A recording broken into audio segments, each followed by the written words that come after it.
Des ONG africaines veulent forcer le groupe Bolloré à rendre de l'argent mal acquis au peuple d'Afrique de l'Ouest. Nous avons pu déceler des indices ou des faisceaux d'indices de corruption aggravée dans l'achat des élections. Et derrière cet achat des élections, cette capacité à vouloir s'accaparer la gestion des ports sur le continent africain. 11 ONG présentes au Togo, en Guinée, au Cameroun, en Côte d'Ivoire, au Ghana, en RDC et en France ont porté plainte le 18 mars 2025 devant le parquet national financier français pour recel et blanchiment. Cette plainte est une plainte inédite, du fait d'abord qu'elle est panafricaine.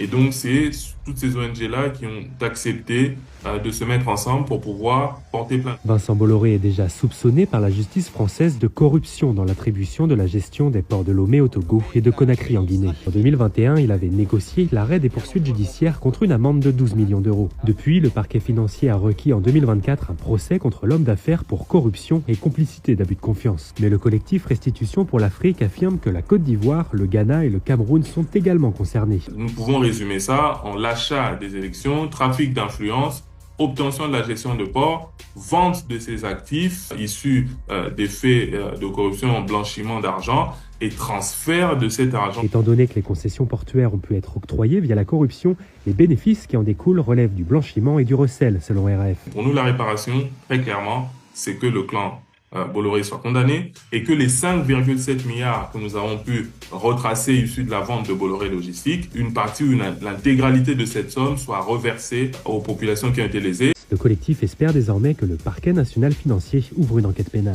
Ce sera un grand précédent pour marquer la fin, vraiment la fin de l'impunité. C'est le combat de tout Africain, de chaque Africain, parce qu'il y va de notre avenir.